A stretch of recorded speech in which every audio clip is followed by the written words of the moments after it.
જે તાજેતરમાં ઘટના બની નડિયાદમાં એક પત્રકાર પર હુમલો થયો છે, સાહેબ તમે શું પ્રતિક્રિયા આપશો?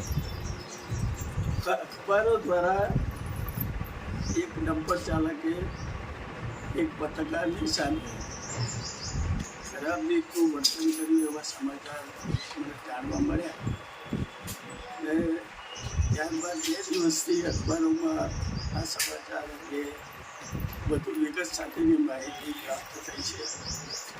આ અંગે પશ્ચિમ વિભાગના પીએસઆઈ સાથે પણ મારે વાત થઈ છે અને જે કોઈ વર્તન થયું એ હું માનું છું ખૂબ ખરાબ રીતે વર્તન કરવામાં આવ્યું છે અને એને ખરાબ શબ્દોમાં વખોડી કાઢવું જોઈએ. અને હું માનું છું કે એકલા પત્રકાર જ નહીં પણ સમાજનો કોઈ બી નાગરિક હોય, અગર કોઈ પણ સામાન્ય વ્યક્તિ હોય એની સાથે આ રીતનું વર્તન થાય ત્યારે એના માટેના કડકમાં કડક પગલાં પોલીસ વિભાગે ભરવા જોઈએ. હાર્દિકભાઈ, નડિયાદની અંદર ગઈકાલે કરુણેશભાઈ પંચમવેદી પત્રકાર પર હુમલો થયો છે, શું કહેશો આપ? જે રીતે હુમલો થયો છે ખૂબ નિંદાકીય બાબત છે.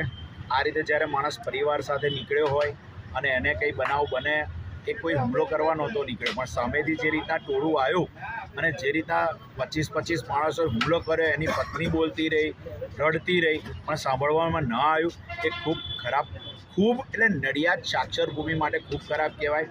આની અંદર સ્થાનિક નેતાના અંગત પોલીસવાળાઓ દ્વારા આ બધા ધંધા ચલાવવામાં આવે છે. પશ્ચિમની અંદર હું તો ખાસ કરીને કહું છું અને એમાં પણ 2 જણનો હું ખાસ ઉલ્લેખ કરું છું.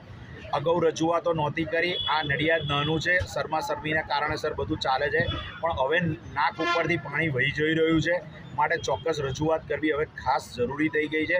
અને 12 કલાકનો સમય થઈ જવા છતાં એક નાની બાબતમાં પોલીસ આરોપીઓને ના પકડી શકે, 12 કલાક પછી પકડી શકે છે. મારી બાબતમાં અને નડિયાદના નગરોજનોની બાબતમાં અત્યારે શક્ય નથી. આ બધામાં અત્યારે એક પ્રશ્ન છે કે આટલી મોડી કાર્યવાહી કેમ? એ મુજબ ગુનો દાખલ કરી ફરિયાદની અંદર ફરિયાદીને એક આરોપીનું નામ, ટૂંકું નામ વિકી તરીકે ધ્યાનમાં હતું એ મેન્શન કરેલું અને ત્યારબાદ આ બાબતને ખૂબ ગંભીરતાથી લઈ અને એલસીબીની અને લોકલ પોલીસની અલગ અલગ ટીમો બનાવી સીસીટીવી ફૂટેજ અને અન્ય રિસોર્સ દ્વારા આરોપીની ઓળખ કરવાનો પ્રયત્ન કરવામાં આવેલો અને અત્યાર સુધીમાં 7 જેટલા આરોપીઓને આઈડેન્ટિફાઈ કરી અને 5 આરોપીઓને શરૂઆતના તબક્કે ધરપકડ કરેલી.